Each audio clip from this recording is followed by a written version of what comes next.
अस्सलाम वालेकुम स्टूडेंट्स। तो क्या हाल है, कैसे? उम्मीद करता हूँ आप लोग बिल्कुल ठीक होंगे। तो आज हम यूनिट नंबर 1 की एक्सरसाइज नंबर 1 एक्सरसाइज 1.2 तो इसे हल करने से पहले तो आपको पहले जो फर्स्ट लेक्चर है मेरा वो भी सुनना पड़ेगा, उसके बाद सेकंड लेक्चर है वो भी सुनना पड़ेगा, क्योंकि जब तक हमें कॉन्सेप्ट्स क्लियर नहीं होंगे तो हम नेक्स्ट नहीं पढ़ सकेंगे, अच्छी तरह नहीं समझ सकेंगे। फर्स्ट ऑफ ऑल तो हम बात करेंगे टाइप्स ऑफ मैट्रिक्स। तो टाइप्स ऑफ मैट्रिक्सेस कौन कौन सी हैं? टाइप्स ऑफ मैट्रिक्सेस बहुत सारी हैं, मैंने 2 लिखी हैं, बाकी मैं लिखूँगा इंशाल्लाह नेक्स्ट समझाने की कोशिश करूँगा। इसमें कौन कौन सी है? रॉ मैट्रिक्स है, कॉलम मैट्रिक्स है, रेक्टेंगुलर मैट्रिक्स है, स्केलर मैट्रिक्स है, डायगोनल मैट्रिक्स है, स्क्वायर मैट्रिक्स है, नल मैट्रिक्स है, और इसके साथ साथ ट्रांसपोजल मैट्रिक्स है, नेगेटिव ऑफ मैट्रिक्स है, सिमेट्रिक मैट्रिक्स है, स्क्यू सिमेट्रिक मैट्रिक्स है। तो इसकी टाइप्स ऑफ मैट्रिक्सेस हैं, तो मैंने 2 लिखी हैं, रो मैट्रिक्स और column matrix. First of all तो हमें पहले ये समझते हैं कि रो मैट्रिक्स किसे कहते हैं। तो row matrix, a matrix is called a row matrix if its has only 1 row. वो बात कर रहा है कि रो मैट्रिक्स एक ऐसा मैट्रिक्स है जिसमें वो एक ही रो को शो करे। मीन्स एक मैट्रिक्स दिया गया है, एग्जांपल के तौर पे ये एक मैट्रिक्स दिया गया है, ठीक है। तो इसमें जो हॉरिजॉन्टल वे में जितनी भी एंट्रीज हैं, इन हॉरिजॉन्टल वे में जितने भी रियल नंबर्स हैं, ये है और ये, तो ये एक हॉरिजॉन्टल वे में जो हमारे पास लाइन होती है उसे हम क्या कहते हैं? रो कहते हैं। तो ये नंबर हमारे पास एक लाइन पे लिखे गए हैं, तो ये हमारे पास क्या होगी? एक रो होगी। तो ये कितनी रो होगी हमारे पास? एक रो होगी। तो ये क्या कहलाएगी? रो मैट्रिक्स, ठीक है। अब इसकी एक और एग्जांपल बता देता हूँ कि जिस तरह b इज इक्वल टू 2, 3, 4, तो इसके पास हमारे पास यहाँ पे कितनी रो हैं? एक रो है। मीन्स जो हमारे रियल नंबर्स हैं वो एक ही लाइन पे शो करवाए गए हैं, तो इसे क्या कहेंगे? रो मैट्रिक्स, ठीक है।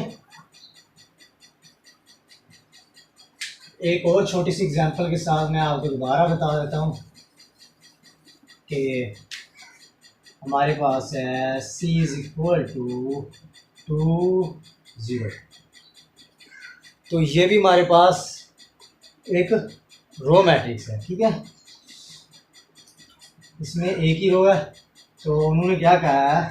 A matrix is called a row matrix. A matrix, ये जो फुल मैट्रिक्स है, is called a row matrix, ये रो मैट्रिक्स कहलाएगा इफ इट हैज़, अगर ये रखे ओनली 1 रो, अगर इसमें एक ही रो होगी, अगर हमारे पास एक ही रो होगी तो वो हमें क्या कहलाएगी? हमारे पास रो मैट्रिक्स कहलाएगी, ठीक है। और इसके बाद वो बात कर रहा है, दूसरी डेफिनेशन हमारे पास क्या है? Column matrix. अब कॉलम मैट्रिक्स क्या है? इन हमारे पास जो वर्टिकल वे में नंबर्स, रियल नंबर्स दिए गए हैं, ये हमारे पास किस वे में दिए गए हैं? एक वर्टिकल वे में हमारे पास ये नंबर दिए गए हैं, और इसे हम क्लोज ब्रैकेट में बंद कर देते हैं, तो ये हमारे पास क्या कहलाएगा? कॉलम मैट्रिक्स कहलाएगा। अ matrix is called a column matrix if it has only 1 column. तो हमारे पास अगर वो एक कॉलम रखता है, या उसमें अगर एक कॉलम में एक रियल नंबर जो वर्टिकल वे में होंगे, तो वो हमारे पास क्या कहलाएंगे? कॉलम। हमारे पास यहाँ पे कितने कॉलम बन रहे हैं? एक कॉलम बन रहे हैं। अब यहाँ से मैं आपको एक चीज़ और बता दूँ कि हमारे पास यहाँ पे एक कॉलम बन रहा है और हमारे पास 3 रोज बन रही हैं। इस तरह हमारे पास जो हॉरिजॉन्टल वे में होंगी, जैसे कि ये हॉरिजॉन्टल वे में है, ये हॉरिजॉन्टल वे में नंबर है, और ये भी हॉरिजॉन्टल वे में रियल नंबर है, तो हमारे पास ये क्या है, कितनी रोज़ होगी, 1 2 और ये 3। तो हमारे पास ये रोज़ कितनी, इसमें 3 और कॉलम कितने हैं, 1। तो उन्होंने बात भी किया मैट्रिक्स इज कॉल्ड और column matrix if it has only 1 रो, अगर इसके पास एक 1 कॉलम अगर इसके पास एक कॉलम होगा इन वर्टिकल वे में, तो ये क्या कहलाएगा, कॉलम मैट्रिक्स। अब इसमें देखते हैं, यहाँ पे 3 रोज़ है, इसमें अब 3 कॉलम है, एक कॉलम ये, दूसरा कॉलम ये और तीसरा कॉलम ये। तो इसमें हमारे पास कॉलम कितने हैं, 3 कॉलम है।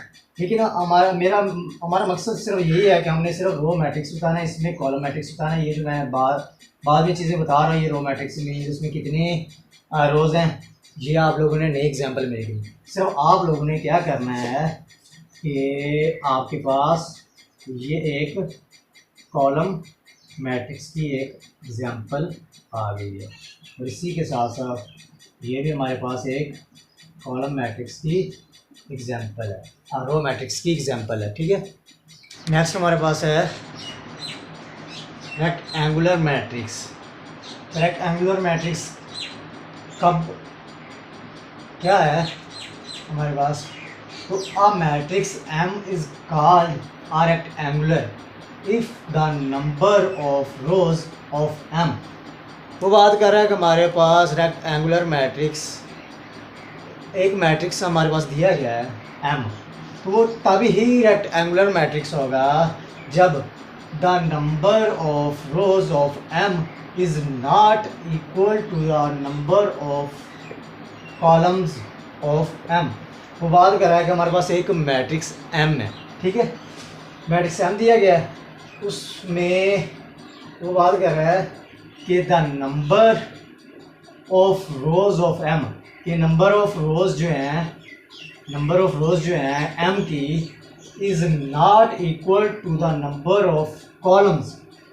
जो नंबर ऑफ कॉलम्स हैं वो नंबर ऑफ रोज के इक्वल नहीं है। बात कर रहा है कि एक ये रो है R1 और एक ये रो है R2, तो नंबर ऑफ रोज कितनी है हमारे पास 2, और नंबर ऑफ कॉलम्स कितने हैं हमारे पास, एक ये कॉलम है, एक ये है और एक ये है, 1 2 3। तुम्हारे पास कॉलम कितनी है 3 और रोज कितनी है 2, तो number of rows, the number of rows of M के number of rows is not equal to the number of columns, ये नंबर ऑफ कॉलम्स के बराबर नहीं है। ठीक है, देखिए यहाँ पे हमारे पास रोज कितनी है 2 और कॉलम कितने हैं 3, तो 2 और 3 क्या आपस में बराबर हैं, 2 और 2 बराबर होते हैं, 2 और 3, 2 और 3 बराबर नहीं होते। और इसके बाद एक और एग्जांपल है N, तो हमारे पास ये कॉलम दिया गया है, कॉलम कितने हैं इसमें, द नंबर ऑफ रोज कितनी है हमारे पास, नंबर ऑफ रोज 1 2 और 3, हमारे पास रोज कितनी है 3, तो नंबर ऑफ कॉलम कितने हैं हमारे पास 1, तो 2 और 3 बाय 1, तो हमारे पास नंबर ऑफ रोज और नंबर ऑफ कॉलम्स एक दूसरे के इक्वल नहीं है, तो ये हमारे पास क्या कहलाएगी, रेक्टेंगुलर मैट्रिक्स। इसके बाद हमारे पास है square matrix. A matrix is called a square matrix. एक मैट्रिक्स तब स्क्वायर मैट्रिक्स होगा if its number of rows is equal to its number of columns. वो बात कर रहा है कि अगर नंबर ऑफ रोज, इसके नंबर ऑफ रोज और इसके नंबर ऑफ कॉलम्स आपस में बराबर होंगे, तो ये हमारे पास क्या कहलाएगा, स्क्वायर मैट्रिक्स कहलाएगा। इस तरह का एक एग्जांपल में दिया गया है, इधर देखें, ये एक मैट्रिक्स दिया गया है, a matrix is called a square matrix. एक मैट्रिक्स दिया गया है, इफ़ इट्स नंबर ऑफ रोज, इसकी नंबर ऑफ रोज कितनी है, एक रो है, तो उसके बाद ये दूसरी रो है, तो नंबर ऑफ रोज कितनी हुई 2, और उसके बाद हमारे पास is equal to its number of rows. वो कह रहा है कि ये जो मैट्रिक्स दिया गया है इसमें जो नंबर ऑफ रोज हैं वो बराबर हो नंबर ऑफ कॉलम्स के। अब नंबर ऑफ रोज हमारे पास 2 हैं, तो नंबर ऑफ कॉलम्स हमारे पास कितने हैं, एक ये और एक ये है। तो नंबर ऑफ कॉलम्स कितनी है हमारे पास, 2 है। तो नंबर ऑफ रोज और नंबर ऑफ कॉलम्स आपस में बराबर हैं, so it's means this is square matrix. तो ये हमारे पास क्या होगा, स्क्वायर मैट्रिक्स कहलाएगा। आ गया हमारे पास नल आर जीरो मैट्रिक्स। तो अब matrix M is called a null matrix और null or zero matrix। वो बात कर रहा है कि अगर हम फर्ज करते हैं कि हमारे पास एक M मैट्रिक्स है, कोई मैट्रिक्स दिया गया है, ठीक है, जैसा कि इधर दिखाया गया है M। तो इसमें क्या है, इफ ईच, अगर इसकी हर एक ऑफ इट्स इंट्रीज, इसकी हर एक इंट्रीज जो है इज ज़ीरो हो, इज ज़ीरो। वो बात कह रहा है कि हमारे पास एक मैट्रिक्स M दिया गया है, उसकी तमाम एंट्रीज जो हैं, हर एक एंट्री जो है वो ज़ीरो हो, तभी हमारे पास ये क्या कहलाएगा, ज़ीरो मैट्रिक्स कहलाएगा। ठीक है, अब देखें ये हमारे पास एक M मैट्रिक्स है, इसमें ये पहली एंट्री ज़ीरो है, दूसरी एंट्री भी ज़ीरो है, तीसरी एंट्री भी ज़ीरो है, चौथी एंट्री भी ज़ीरो है, रो में भी ज़ीरो है, कॉलम में भी ज़ीरो है। तो सारी की सारी each entries are zero, so it's call null or zero matrix. इसके साथ साथ है n, हमारे पास एक और मैं एग्जांपल लिखी है मैंने, तो n इज इक्वल टू 0 0, तो इसकी भी एंट्रीज जो है वो सारी ज़ीरो हैं। तो ये हमारे पास क्या कहलाएगी, नल आर जीरो मैट्रिक्स। जिस मैट्रिक्स में सारी की सारी एंट्रीज ज़ीरो हों तो वो हमारे पास क्या कहलाएंगी, ज़ीरो मैट्रिक्स या नल मैट्रिक्स। ठीक है, इसके बाद वो बात कर रहा है transpose of a matrix. Transpose of a matrix क्या है, a matrix obtained by changing the rows into columns और columns into rows of a matrix is called transpose of that matrix. ठीक है, वो बात कर रहा है कि एक हमारे पास मैट्रिक्स दिया गया है, ठीक है, तो वो क्या करेगा, अ matrix obtained by changing the rows into column, वो क्या करेगा, जो हमारे पास मैट्रिक्स है उसकी जो रोज़ हैं उसे चेंज करेगा किसमें, कॉलम्स में, और जो कॉलम्स हैं या फिर कॉलम्स इनटू रोज, कॉलम्स को अगर हम रोज़ में तब्दील कर देंगे तो वो हमारे पास क्या कहलाएगा, ट्रांसपोज ऑफ ए मैट्रिक्स। मैं एक एग्जांपल के साथ बताने लगा हूँ। अब फर्ज करें कि हमारे पास एक एग्जांपल है, ए इज इक्वल टू 2 3 2 1 2 0 4। तो ये हमारे पास एक मैट्रिक्स है। अब हम इसका क्या करेंगे, हम इसका ट्रांसपोज लेंगे। तो जब हम इसका ट्रांसपोज लेंगे तो ये किस तरह बन जाएगा, 3 2 1 और 2 0 4। ठीक है, मैंने क्या किया कि ये जो रो हमारे पास है R1 और ये हमारे पास R2, इसे क्या किया मैंने, कॉलम में तब्दील कर दिया। इस सारी को क्या कर दिया मैंने, इस साइड पे कॉलम में चेंज कर दिया। तो ये हमारे पास क्या बन गया, C1। इस तरह हमारे पास जो सेकंड रो है इससे भी मैंने इसे उठा के इस तरह, मीन्स ये हमारे पास रो है ना, रो में पड़ा हुआ है, तो मैंने क्या किया, इसे उठा के इस तरह लिख दिया सारे को। ये पूरी लाइन है ऊपर वाली, इसे सारे को हमने तब्दील करना है इस तरह। तो ये हमारे पास क्या बन जाएगी, रो से कॉलम भी बन जाएगा। ठीक है, ये देखें, ये मैंने 3 2 1 मीन्स यहाँ से मैंने इसे इस तरह चेंज कर दिया, तो ये हमारे पास कॉलम 1 बन गया। इसी तरह नीचे वाली रो 2 को मैंने इसी तरह चेंज कर दिया इस साइड पे, तो ये हमारे पास क्या बन जाएगा, कॉलम 2। तो हमारे पास जो रोज थी दोनों वो 2 कॉलम बन गए। ठीक है, इसी तरह हमारे पास, अब चेंज कर लेते हैं, जैसे कि बी हमारे पास है, तो उसमें क्या है, 3 2 1 1 2 3 या 0 1 2 0। अब इससे क्या करेंगे, इससे हम अब कॉलम में, ये हमारा, मैं कॉलम में कॉलम को ना रोज़ में तब्दील करना चाह रहा हूँ, तो इसका ट्रांसपोज लेंगे तो क्या बन जाएगा, ट्रांसपोज लेंगे तो फर्स्ट कॉलम को फर्स्ट रो में कन्वर्ट कर देंगे, ठीक है।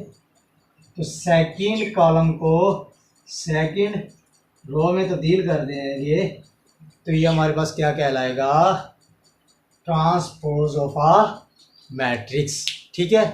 तो ट्रांसपोज ऑफ अ मैट्रिक्स को किससे डिनोट किया जाता है, बी का ट्रांसपोज। टी लिखने से किसी भी मैट्रिक्स का कोई भी मैट्रिक्स दिया जाएगा आपको, तो वहाँ पे क्या होगा, ए दिया गया है तो उसका ट्रांसपोज लिखते हैं तो ए का टी ऊपर लिख दे तो हमें मालूम हो जाता है, डिनोटेड किया जाता है इसे इस तरह कि ए का ट्रांसपोज है, ठीक है।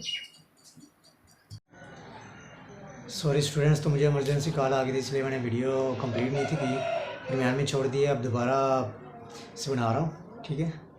तो अब शाम हो गई है, सो सॉरी। अब कंटिन्यू करते हैं हम। टाइप्स ऑफ मैट्रिक्सेस हमारे पास है नेगेटिव ऑफ अ मैट्रिक्स। अब नेगेटिव ऑफ अ मैट्रिक्स का मतलब क्या है कि लेट ए, नेगेटिव से हमें क्या समझ में आता है, नेगेटिव से हमें समझ में आता है कि मीन्स हमारे पास कोई चीज़ जो है ना वो माइनस में है, जो कि नेगेटिव से हमें हमेशा शो होता है कि वो माइनस में, कोई भी कीमत माइनस में है, ठीक है। तो let A be a matrix then its negative minus A is obtained by changing the sign of all entries of A। वो बात कर रहा है कि हमारे पास एक ए मैट्रिक्स है, ठीक है, तो उसकी जितनी भी एंट्रीज हैं उसके हम साइन चेंज कर देंगे, माइनस ए जब लिखेंगे तो उसके हम साइन चेंज कर देंगे तो वो हमारे पास क्या कहलाएगा, नेगेटिव ऑफ अ मैट्रिक्स।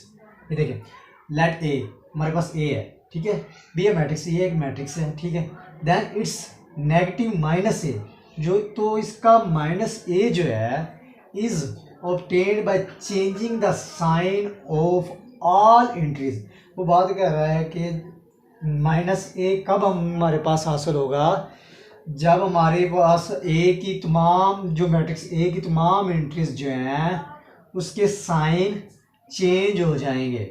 जैसे कि यहाँ पे माइनस +1 है तो यहाँ पे -1 है, यहाँ पे -2 था तो वहाँ पे +1 हो गया, +2 हो गया, यहाँ पे 3 है प्लस का तो यहाँ पे -3 हो गया, यहाँ पे 4 प्लस का तो वहाँ पे -4। किस तरह, अब देखिए मैं दोबारा से समझाता हूँ। इसकी एक और एग्जांपल कर लेते हैं कि b इज इक्वल टू 2 -3 4 -5, ठीक है। अब मैंने इसका क्या करना है कि नेगेटिव b लेना है, नेगेटिव ऑफ मैट्रिक्स। कोई एक मैट्रिक्स दिया गया है b, जैसे कि फर्ज किया b हमारे पास मैट्रिक्स है, तो इसका हम क्या करेंगे, देन इट्स नेगेटिव माइनस से यहाँ पे है तो यहाँ पे मैंने क्या लिया हुआ है b, तो -b हमारे पास क्या होगा, माइनस इंटू, अच्छा तो 2 -3 4 -5। अब देखें कि जो हमारे पास ये नेगेटिव है ये अंदर मल्टीप्लाई करेगा सबके साथ। किस तरह कि यहाँ पे -1 लगा लें और यहाँ पे 2 -1 मल्टीप्लाई -3, ठीक है। अच्छा तो 1 -1 मल्टीप्लाई 4 -1 मल्टीप्लाई 5। तो देखेंगे हमारे पास ये जो माइनस है इसके साथ फ़र्ज़ कर लेते हैं कि हमारे पास 1 है, क्योंकि किसी भी अब एक्सपोनेंट लिखते हैं x तो उसके पास हमारे साथ वेरिएबल, हम जब वेरिएबल x लिखते हैं तो हमें अंडरस्टूड होता है कि यहाँ पे इसकी वैल्यू क्या है और कांस्टेंट यहाँ पे कौन सा होगा, 1 होगा। तो इसी तरह हमारे पास अगर नेगेटिव है, माइनस है, तो इसके साथ 1 है, ठीक है। तो 1 -1 को क्या करेंगे, मल्टीप्लाई करेंगे तमाम एंट्रीज के साथ ताकि इनके साइन चेंज हो सकें। तो अब देखिए -1 मल्टीप्लाई 2 2 1 2 और माइनस का साइन उसके साथ, अब माइनस माइनस प्लस और 3 1 3, इसी तरह -1 प्लस माइनस माइनस तो 4 1 4, तो ये हमारे पास 4 बन जाएगा। Plus minus minus 5 one the 5, तो हमारे पास ये क्या बन जाएगा 5 -5। ठीक है, तो अब देखें इसकी एंट्री माइनस की वजह से चेंज होगी, ये प्लस में था माइनस में हो गया, ये माइनस में था बाहर माइनस हो तो अंदर वाली लामत चेंज हो जाती है जब इसे अंदर मल्टीप्लाई करते हैं, तो ये प्लस की होगी। अब माइनस को मल्टीप्लाई किया 4 के साथ, तो ये प्लस की थी माइनस की होगी, ये प्लस की थी और ये माइनस की थी। सॉरी बेटा, यहाँ पे माइनस, ये माइनस की थी तो -1 मल्टीप्लाई -5, तो माइनस माइनस क्या हो गया प्लस, तो हमारे पास 5 वन द 5, तो हमारे पास ये प्लस में हो गया। सिंपल सी बात है कि अगर जो प्लस में है उसे माइनस कर दें, जो माइनस में है उसे प्लस में कर दें। ठीक है, तो ये हमारा क्वेश्चन हो गया negative of a matrix, types of matrix. Next हमारे पास है सिमेट्रिक मैट्रिक्स। तो अ square matrix is a symmetric if, हमारे पास एक स्क्वायर मैट्रिक्स होगा, ठीक है, उसकी जो नंबर ऑफ रोज और नंबर ऑफ कॉलम्स एक दूसरे के बराबर होंगे। ठीक है, is a symmetric if it is equal to its transpose, वो क्या होगा कि वो इसके ट्रांसपोज के इक्वल होगा। ठीक है, अगर हमारे पास एक स्क्वायर मैट्रिक्स है, जिस तरह ये एक स्क्वायर मैट्रिक्स है, तो अगर हम इसका ट्रांसपोज लेंगे तो ट्रांसपोज लेने के बाद फिर वो ए मैट्रिक्स यही सेम बनेगा, तो इसे कहते हैं सिमेट्रिक मैट्रिक्स। ठीक है, a square matrix is a symmetric, ये सिमेट्रिक कहलाएगा if it is equal to its transpose. तो ये जो ए है, सिमेट्रिक मैट्रिक्स ए है, ये इसका ट्रांसपोज लें तो उसके बाद भी ये इक्वल बने किसके, अब देखिए ट्रांसपोज लेते हैं। अच्छा, फर्स्ट रो को हम क्या करेंगे, ट्रांसपोज किस तरह लेते हैं कि फर्स्ट जो रो होती है उसे कॉलम में कन्वर्ट करते हैं, जो सेकंड रो होती है उसे सेकंड कॉलम में, और जो थर्ड रो होती है उसे थर्ड कॉलम में कन्वर्ट कर देते हैं, या फिर कॉलम को रो में कन्वर्ट कर देते हैं। तो इसे क्या कहते हैं, ट्रांसपोज। ठीक है, तो अब ट्रांसपोज लेते हैं 1 2 3। अब रो को मैं क्या कर रहा हूँ, कॉलम में लिख रहा हूँ, ये रो को मैं कॉलम में लिख रहा हूँ 1 2 3। अच्छा, उसके बाद मैं क्या करूँगा कि इस रो को सेकंड रो को सेकंड कॉलम बनाऊँगा, तो सेकंड रो को का 2, फिर -1, फिर 4।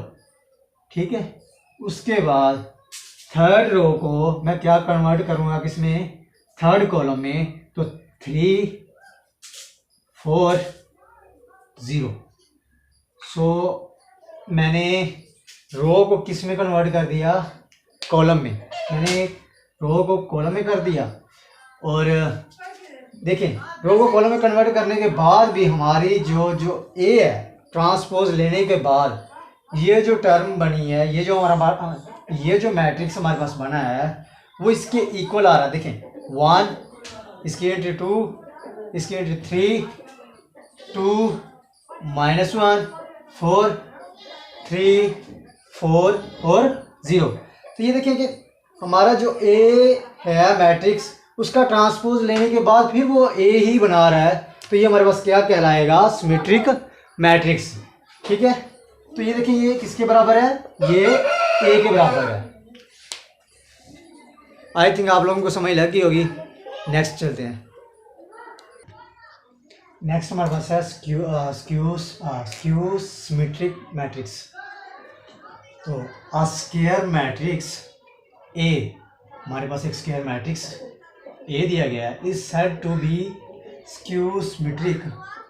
वो तब स्क्यू सिमेट्रिक होगा जब हमारे पास कोई ए मैट्रिक्स दिया गया है। ठीक है, तो हम क्या करेंगे कि ए का ट्रांसपोज लेंगे, उस मैट्रिक्स का ट्रांसपोज लें तो वो बराबर आए किसके, -a के।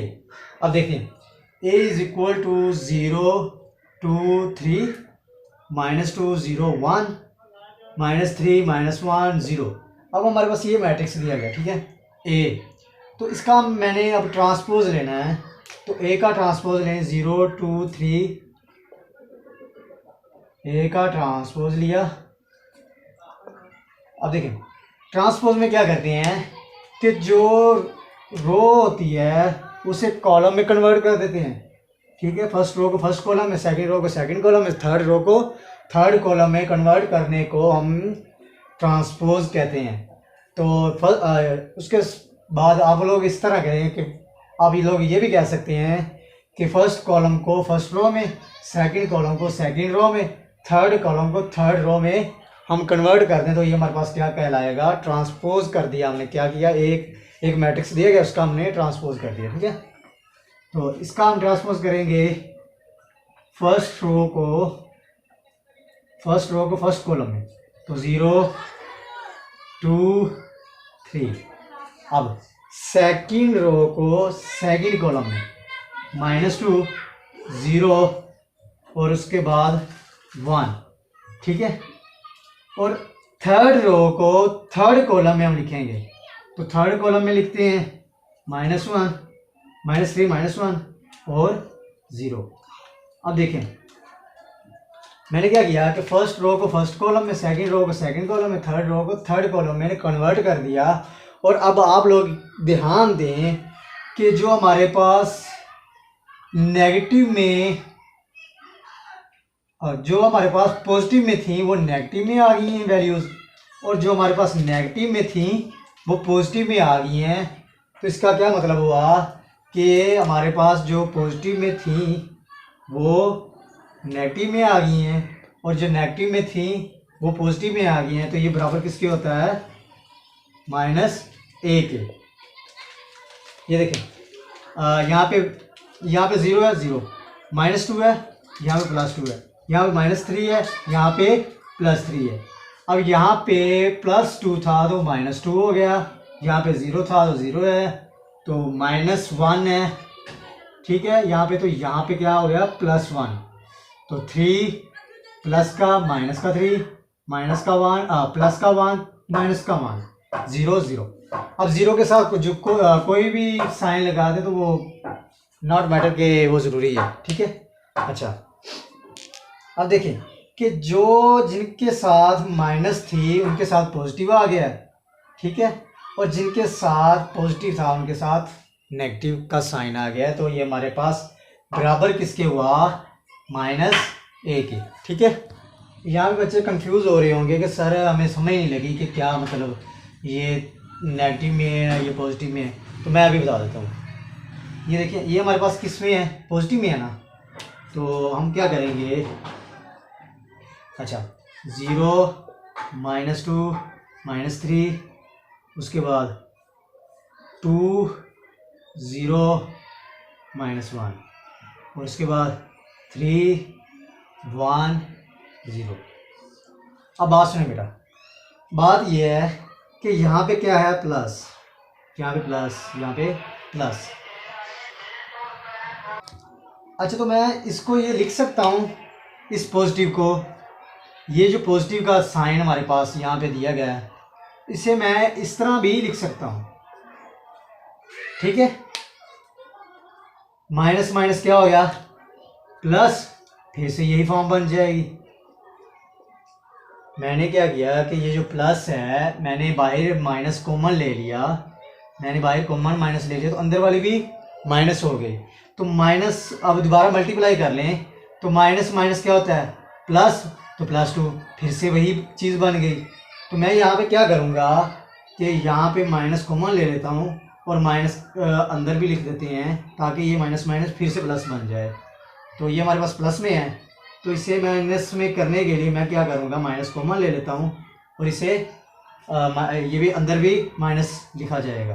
तो मैं इधर भी माइनस कॉमन ले लिया तो ये भी माइनस की बन गई और इनके साथ भी क्या है, माइनस है। अब देखें कि क्या करें कि ये माइनस, इनके साथ भी आप लोग माइनस लगा लें। आप लोग कहते हैं ये पता नहीं क्या है, तो इनके साथ भी माइनस लगा लें। तो सबके साथ माइनस है तो क्या करूं कि मैं माइनस को कॉमन ले लेता हूं। क्या करूं कि मैं माइनस को बाहर कॉमन ले लेता हूं तो अंदर क्या बचेंगी, 0 2 3 और -2, क्योंकि एक माइनस बाहर कॉमन आ गई और एक साथ है, ये माइनस बाहर कॉमन आ गई, ये भी माइनस कॉमन आ गई, ये भी माइनस कॉमन आ गई, ये भी माइनस कॉमन आ गई, ये भी माइनस कॉमन आ गई, तो इनके अंदर जो माइनस है वो लिखनी है। अच्छा, तो उसके बाद ये माइनस कॉमन आ गई तो 1 आ गया, उसके बाद ये माइनस कॉमन आ गई तो -3 आ गया, और एक को माइनस कॉमन आएगी तो -1 रह गया और 0। अब मुझे बताएं कि ये जो मैट्रिक्स है ये ए मैट्रिक्स है, सेम है ना, 0 2 3 -2 0 1 -3 -1 0। ये मैट्रिक्स जो बना वो ये है और उसके साथ है माइनस का साइन, तो मैं लिख देता हूँ माइनस वैसे, और इस सारे को मैट्रिक्स को क्या लिखूंगा, ए। तो ये आ गया हमारे पास ए, -a। तो यही चीज़ मैं समझाने की कोशिश कर रहा था कि हमारे पास -a किस तरह आएगा। नेक्स्ट हमारे पास है डायगोनल मैट्रिक्स। तो अ स्क्वायर मैट्रिक्स ए, एक हमारे पास स्क्वायर मैट्रिक्स है A, is called a diagonal matrix if at least any one of the entries. वो बात कर रहा है, अब स्क्वायर मैट्रिक्स किसे कहते हैं, जिसकी नंबर ऑफ रोज और नंबर ऑफ कॉलम्स आपस में बराबर हो, उनका ऑर्डर सेम हो, तो वो हमारे पास क्या कहलाता है, स्क्वायर मैट्रिक्स। तो अब a square matrix is called a diagonal matrix if at least any one of the entries of its diagonal is not 0 and non-diagonal entries are 0. First term of first row और last term of last row और दरमियान में जो भी हमारे पास entry होगी वो सारी की सारी 0 अगर ना हो, या फिर इनमें से एटलीस्ट 1 0 ना हो, कोई एक ही एंट्री 0 ना हो, इन तीनों में ये हमारे पास होती है डायगोनल एंट्रीज। इन तीनों में से अगर कोई एक भी 0 ना हो तो हमारे पास क्या कहलाएगी, डायगोनल एंट्रीज। और जो हमारे पास ये एंट्रीज होती हैं, ये होगी, ये होगी, और ये और ये, जो हमारे पास जहाँ पे टिक कर रहा हूँ, जो हमारे पास दूसरे नॉन डायगोनल एंट्रीज जो होती हैं, नॉन डायगोनल एंट्रीज जो होती हैं वो R0, वो 0 होती हैं, और जो हमारे पास डायगोनल एंट्रीज होती हैं इज नॉट 0, तो उसमें 0 नहीं होती। मतलब कि इन तीनों में से एक जो एंट्री है ना वो 0 ना हो, ये 0 ना हो, ये भी 0 ना हो, ये भी 0 ना हो, इन तीनों में से अगर ये 0 हो जाए, ये भी 0 हो जाए, तब भी ये डायगोनल ही कहलाएगा क्योंकि यहाँ पे 1 है। अच्छा, उसके बाद मैं दोबारा रेज कर देता हूँ। अच्छा, यहाँ पे मैं 1 लिख देता हूँ, 0 0 0 0 0, और यहाँ पे लिख देता हूँ 0 0 3। अब देखें यहाँ पे ये जो एंट्रीज हैं हमारे पास, ये क्या कहलाती हैं, डायगोनल एंट्रीज। अगर यहाँ पे कोई एक 0 आ जाती है, दोनों ही नीचे वाली 0 हो जाती है, यहाँ पे जो ये वर्ड है, ये नंबर जो है ये हमारे पास 0 नहीं है, तो इसका मतलब ये हमारे पास डायगोनल एंट्रीज है। अगर यहाँ पे भी 0 हो जाए और यहाँ पे भी 0 हो जाए तो ये हमारे पास कौन सा होगा, नल। लेकिन अगर इनमें से कहीं भी, यहाँ पे भी 1 लिख दें, यहाँ पे लिख लें, तो यह भी हमारे पास क्या होगी, डायगोनल एंट्रीज होगी। ठीक है, अब मुझे लगता है समझ लगी है। और इसे कहते हैं डायगोनल एंट्रीज। ये इस लाइन पे जो होती हैं इस तरह, फर्स्ट की फर्स्ट टर्म और लास्ट की लास्ट टर्म, ये हमारे पास अगर 0 ना हो तो ये हमारे पास डायगोनल एंट्रीज कहलाती हैं। और इसके साथ जो ये होती हैं ये हमारे पास 0 होनी चाहिए, क्योंकि हमारे पास ये नॉन डायगोनल एंट्रीज आर 0, ये नॉन डायगोनल एंट्रीज कहलाती हैं जो कि 0 हैं। नेक्स्ट हमारे पास क्या है कि scalar matrix. A diagonal matrix is called a scalar matrix if all the diagonal entries are same and non 0। वो बात कर रहा है कि हमारे पास ये जो लाइन पे के लिखा हुआ है ये होती हैं डायगोनल एंट्रीज। ठीक है, और ये जो एंट्रीज होती हैं ये वाली, ये कहलाती हैं नॉन डायगोनल एंट्रीज। अच्छा, वो बात कर रहा है कि सारी की सारी जो डायगोनल एंट्रीज हैं वो सेम हो, के ये हमारे पास के क्या है, सेम है। और इसकी जो इनमें से कोई भी यहाँ पे कोई देखें 0 है, तो कोई भी ज़ीरो नहीं होनी चाहिए और सारी की सारी सेम होनी चाहिए। कौन सी entries? Diagonal entries. Diagonal entries are same and non zero. तो ये ज़ीरो भी नहीं होनी चाहिए। जैसे कि मिसाल के तौर पे एक मैं मिसाल देता हूँ, ए इज़ अब देखें यहाँ पे मैं लिख देता हूँ 2 0 0 0 2 0 0 0 2। अगर आपको कोई मैट्रिक्स इस फॉर्म में मिल जाता है तो ये आपके पास क्या कहलाएगा? Scalar matrix. देखिए ए में देखें कि इसकी जो ये एंट्री ये सारे एंट्री क्या है? डायगोनल एंट्रीज में ये जो डायगोनल एंट्री हमारे पास है ये सेम है। ये भी 2 है, ये भी 2 है, ये भी 2 है। तो ये बात हमारे पास जो सेम एंट्री हो, all diagonal entries are same and non zero, और इसमें ज़ीरो भी नहीं है, तो ये हमारे पास क्या कहलाता है? Scalar matrix.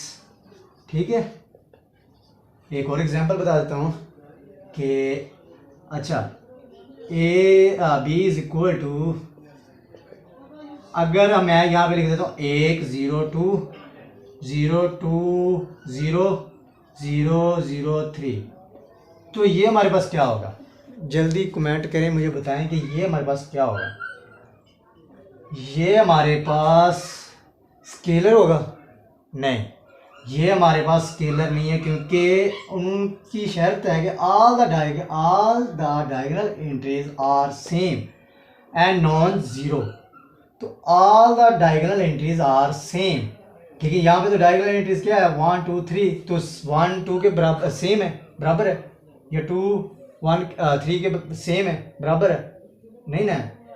तो हमारे पास ये क्या कहलाएगा? ये स्केलर तो नहीं है, लेकिन ये डायगोनल एंट्री डायगोनल मैट्रिक्स ज़रूर है, क्योंकि इसकी जो ये एंट्री है नॉन ज़ीरो है, तो इसका मतलब क्या है? ये हमारे पास डायगोनल एंट्री है, ठीक है, ये स्केलर एंट्री नहीं है। इसके बाद है हमारे पास आइडेंटिटी मैट्रिक्स। तो अ diagonal matrix is called identity. Identity को हम और भी नाम दे सकते हैं यूनिट। तो unit matrix if all the diagonal entries are 1। हमारे पास जो डायगोनल एंट्रीज है जो इस लाइन में, हमारी टेढ़ी लाइन में हमारे पास शो होती हैं, वो जो टेढ़ी लाइन में होती हैं वो आल जो जितनी भी एंट्रीज हैं वो क्या हो? 1 हो। तो i is equal to, it is denoted by i।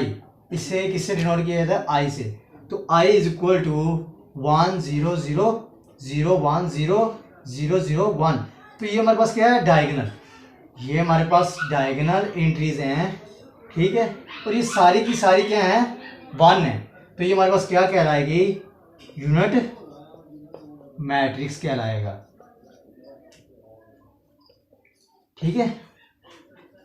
अच्छा, अगर यहाँ पे होता 0 तो ये क्या हमारे पास आइडेंटिटी या यूनिट मैट्रिक्स कहलाएगा? नहीं, क्योंकि ऑल द डायगोनल एंट्रीज, अगर 0 हो तो all the diagonal entries are 1। शर्त ये है कि सारी की सारी जो है वो 1 होनी चाहिए। तो यहाँ पे तो हमारे पास 1 नहीं है, तो यहाँ पे तो 0 है, तो ये हमारे पास डायगोनल हमारे पास ये यूनिट मैट्रिक्स नहीं होगा। अगर यहाँ पे मैं लिख देता हूँ 2 तो ये फिर भी नहीं होगा, लेकिन ये हमारे पास क्या होगा? ये हमारे पास डायगोनल एंट्री होगी, तो ये हमारे पास ना स्केलर होगी ना यूनिट मैट्रिक्स होगा, ठीक है। अगर मैं यहाँ पे लिख देता हूँ 2, यहाँ पे भी लिख देता हूँ 2, तो ये हमारे पास आइडेंटिटी नहीं होगी, ठीक है, ये कोई और मैट्रिक्स होगा। इसे हम क्या कहेंगे? Scalar matrix. इसे हम स्केलर मैट्रिक्स भी कह सकते हैं, डायगोनल मैट्रिक्स भी कह सकते हैं, ठीक है। इससे हम यूनिट मैट्रिक्स बिल्कुल नहीं कहेंगे, क्योंकि शर्त उनकी ये है कि यहाँ पे क्या हो? ओनली 1 हो, तो ये हमारे पास यूनिट मैट्रिक्स कहलाएगा, ठीक है। चले जी, आज के लिए इतना ही काफ़ी है, और अगर मेरी वीडियो अच्छी लगी तो लाइक कर दें, चैनल को सब्सक्राइब कर दें, और अपनी दुआओं में मुझे याद रखना। अल्लाह हाफिज़।